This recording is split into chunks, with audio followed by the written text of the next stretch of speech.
नमस्कार दोस्तों, चौपाल समाज में आप सभी का हार्दिक स्वागत है। दोस्तों, रवीश कुमार ने बिहार के नियोजित शिक्षकों के नाम आखिरकार अपना पत्र लिखा ही, क्योंकि बिहार के विभिन्न शिक्षक उन्हें पत्र लगातार लिख रहे थे और व्हाट्सएप कर रहे थे कि बिहार के जो शिक्षक राजनीति है और बिहार सरकार की जो राजनीति है उस पर सरकार के द्वारा कोई संज्ञान नहीं लिया जा रहा है। सरकार उस पर कुछ संज्ञान नहीं ले रही है। अभी तक 60 शिक्षकों की मौत हो चुकी है। इसके बाद भी बिहार सरकार के द्वारा कोई संज्ञान नहीं लिया जा रहा है। यहाँ तक कि केंद्र सरकार के द्वारा भी कोई संज्ञान नहीं लिया जा रहा है। ऐसे में रवीश कुमार ने लिखा है कि मैंने 1000 दफ़ा लिखा है कि अब सरकारों को नागरिकों के मुद्दे से फर्क नहीं पड़ता। जब आप अपनी नागरिकता धर्म से परिभाषित करते हैं और वो धर्म के नाम पर तमाम झूठ और अधर्म को गले लगाते हैं, तब आप जनता होने का अस्तित्व खो देते हैं। सरकारें निश्चिंत हो गई हैं, जनता समर्थक में बदल गई हैं। वह मतदाता नहीं रही। अचानक तकलीफ होने पर जागने से आपको अब जनता का दर्जा नहीं मिलेगा। हमने अपनी क्षमता से बहुत लिखा है। अब उस सत्य को घटित होते देख रहा हूँ। मेरे लिख देने से या बोल देने से सरकारों पर क्यों फर्क पड़ेगा। कोटा में 15 साल के बिहार के बच्चे फंसे हैं, लेकिन उनके माता पिता के परिवारों में ही पता कर ले, वो राजनीतिक सवालों पर जनता की तरह नहीं, समर्थक की तरह बात करते हैं। जनता ही जब जनता होने को ठुकरा दे, तब आप क्या कर सकते हैं? लिख सकते हैं। फिर बिहार के नियोजित शिक्षक पत्र लिखते रहते हैं। अब उनका दावा है कि 50 से अधिक शिक्षकों की आकस्मिक मौत हो चुकी है। यूपी में कई शिक्षा मित्रों के साथ यही हुआ, लेकिन वही लोग चुनाव में जनता कम समर्थक ज़्यादा बने रहे, सांप्रदायिक मीम में डूबे रहे। उनकी भी संख्या कई हजार और परिवारों की मिलाकर कई लाख हो जा रहे थे। बिहार में 4 लाख शिक्षकों का वर्ग है। बार बार बताते हैं। आप याद करें प्राइम टाइम के पुराने एपिसोड, जिसमें मैं आपकी ही गालियां सुनता हुआ कहा करता था कि लोकतंत्र में संख्या ही सब कुछ है, मगर अब संख्या का महत्व शून्य हो गया है। जनता जनता ही नहीं रही। नियोजित शिक्षकों के परिवारों में भी इनके प्रति सहानुभूति नहीं होगी। सबकी निष्ठा बिना तथ्य और तर्क के अस्थायी हो चुकी है।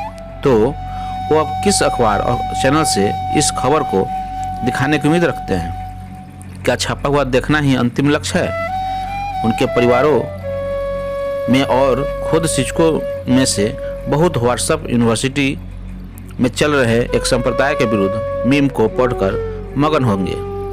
याद रखिएगा, आपने राजनीति की हत्या कर दी है। राजनीति के नाम पर आपकी निष्ठा सांप्रदायिकता है।